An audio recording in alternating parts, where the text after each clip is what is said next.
Anda kembali bersama kami di Kompas Petang. Saudara Wakil Ketua Badan Legislasi DPR Ahmad Baidowi menyebut KPU bisa langsung menerapkan Undang-Undang Pilkada baru ke peraturan KPU usai diteken Presiden Joko Widodo. Badan Legislasi DPR telah menyetujui penambahan norma dalam syarat pendaftaran pilkada untuk disahkan kemudian dibawa ke rapat paripurna.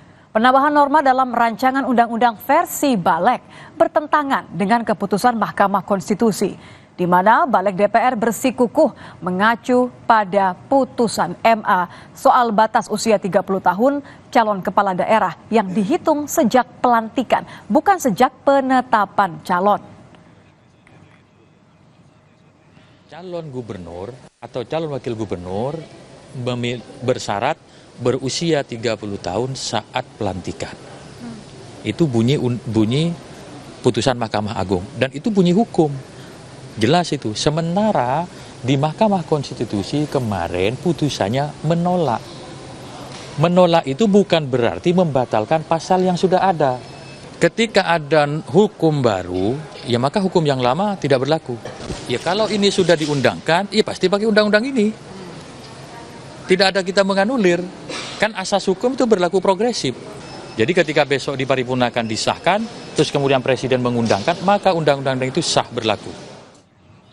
8 fraksi di Badan Legislasi DPR sudah menyetujui hasil pembahasan perubahan keempat Undang-Undang Pilkada agar segera dibawa ke pembahasan tingkat 2 atau pengesahan dalam rapat paripurna DPR yang sebelumnya diagendakan pada hari ini, hari Kamis. Dari 9 fraksi di DPR, hanya fraksi PDI Perjuanganlah yang menentang hasil pembahasan revisi Undang-Undang Pilkada.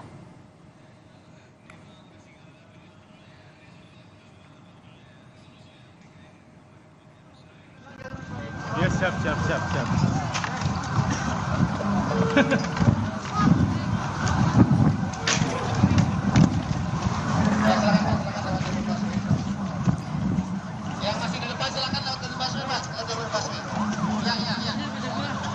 Yang Anda saksikan saat ini, saudara, adalah bagaimana situasi di mana mahasiswa melakukan demo menolak revisi Undang-Undang Pilkada yang rencananya akan disahkan di rapat paripurna hari ini.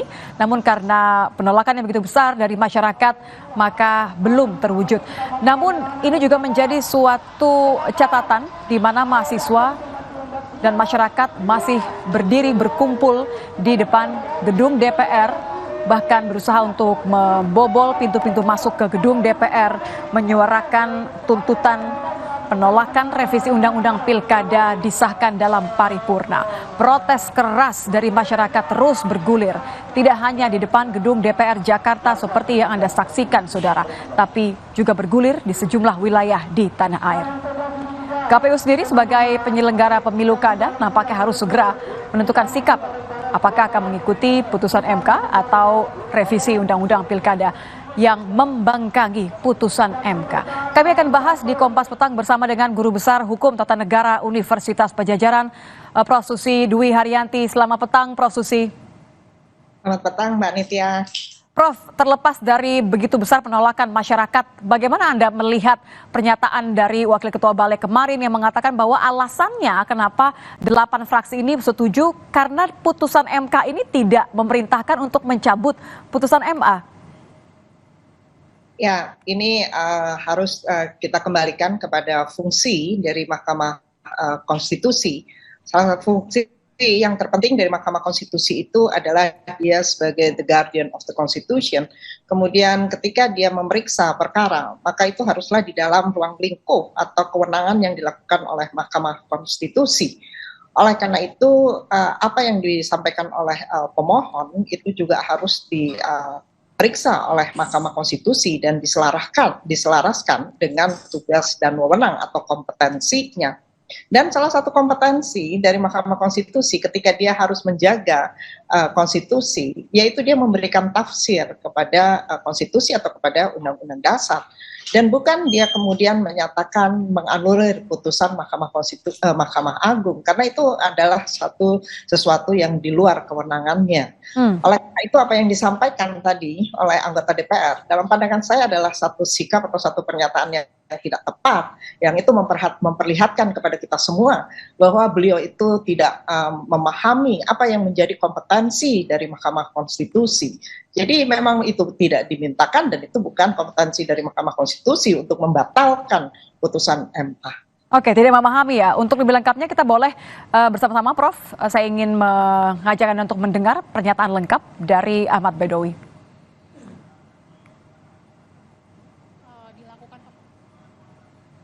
Mahkamah Agung dan Mahkamah Konstitusi itu adalah dua lembaga hukum yang setingkat. Mahkamah Agung sudah memutuskan terkait dengan klausul usia itu secara jelas calon gubernur atau calon wakil gubernur bersyarat berusia 30 tahun saat pelantikan. Itu bunyi putusan Mahkamah Agung dan itu bunyi hukum. Jelas itu. Sementara di Mahkamah Konstitusi kemarin putusannya menolak.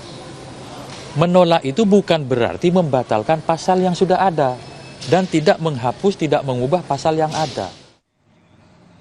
Tidak hanya pernyataan dari Ahmad Baidowi, kami juga akan mendengarkan kepada Anda dan juga Prof. Susi. Ini adalah pernyataan dari Ketua Umum PDIP, Megawati Soekarno Putri.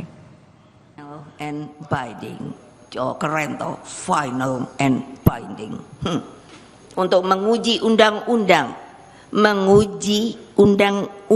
berarti undang-undang berada di bawahnya terhadap undang-undang dasar. Benar apa tidak? Jadi apa amanat ini? Aduh, capek juga ya. Tidak bisa ditafsirkan lain. Karena itulah mengingkari keputusan MK sama artinya dengan pelanggaran terhadap konstitusi. Balik ke Prof. Susi, ini dua-duanya memang tentu sangat berlawanan, tapi satu hal yang ingin saya tanyakan kembali kepada Anda, Prof. Kalau kita mencoba melihat, membandingkan persepsi keduanya, logikanya bagaimana ya? Ini akan bahwa kewenangan mahkamah ini diadu begitu. Bagaimana Anda melihatnya? Mana yang lebih tinggi seharusnya? Kalau kata-katanya kan final and binding, harusnya ketika putusan MK sudah final dan mengikat kepada semua pihak. Ya, saya akan kembali lagi tadi membandingkan keduanya, terutama di dalam perkara pengujian peraturan perundang-undangan, yaitu yang pertama, Mahkamah Konstitusi itu melakukan pengujian undang-undang untuk menilai konstitusionalitas terhadap undang-undang dasar. Sementara Mahkamah Agung itu melakukan pengujian untuk menilai apakah peraturan di bawah undang-undang itu sejalan atau tidak, bertentangan atau tidak dengan undang-undang. Oleh karena itu, ketika kita melihat Mahkamah Agung, itu yang diuji adalah PKPU. Apakah itu PKPU bertentangan atau tidak dengan undang-undangnya. Jadi kan PKPU itu yang diuji. Kemudian Mahkamah Agung mengatakan bahwa syarat itu yaitu pada saat pelantikan, bukan pada saat penetapan sebagaimana diuji di Mahkamah Agung. Nah, sekarang undang-undang itu sendiri diuji di Mahkamah Konstitusi. Memang tidak, tetapi hakim-hakim konstitusi, Mahkamah Konstitusi itu menyatakan bahwa dengan menggunakan berbagai penafsiran sejarah, kemudian juga penafsiran sistematis dengan mengatakan bahwa urutan rangkaian atau tahapan kegiatan dalam pemilihan umum itu merupakan dalam kegiatan dalam satu kelindang, yaitu tahapan pendaftaran, penelitian persyaratan, dan penetapan. Oleh karena itu titik batasnya itu adalah pada tahap penetapan. Jadi memang dia tidak membatalkan, tetapi Mahkamah Konstitusi memberikan tafsir dia terhadap pasal 7 ayat 2 tadi ya, pasal 7 ayat 2 Undang-Undang Nomor 10 tahun 2016, dan tafsir yang diberikan oleh Mahkamah Konstitusi itu adalah tafsir undang-undang terhadap konstitusionalitas dengan undang-undang dasar. Oleh karena itu dalam pandangan saya, mana yang harus diikuti? Apakah putusan MA ataukah putusan MK? Karena kalau kita melihat tadi dari ruang lingkup, maka saya berpendapat bahwa yang harus diikuti itu adalah putusan MK. Ujungnya tetap akan kembali kepada MK ya, Prof ya? Betul, itu putusan MK yang harus diikuti karena MK itu menilai undang itu terhadap. Kalau ternyata KPU akhirnya memilih apa yang diputuskan oleh Balek revisi undang-undang, apa yang terjadi? Ini cycle tidak pernah akan terputus nampaknya.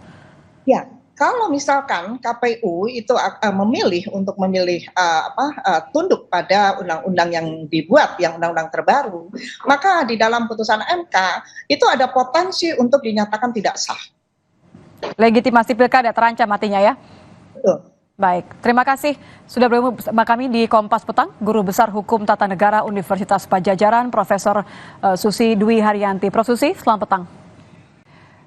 Kami masih akan menghadirkan pantauan terbaru langsung dari luar gedung DPR, di mana masyarakat, terutama didominasi oleh mahasiswa, berusaha untuk meringsek masuk ke gedung DPR. Mereka menolak revisi Undang-Undang Pilkada. Anda bisa lihat bahwa upaya-upaya dari mahasiswa, para pendemo yang didominasi oleh mahasiswa dari berbagai universitas, mereka mencoba meringsek masuk, berbenturan tentu saja dengan pihak keamanan.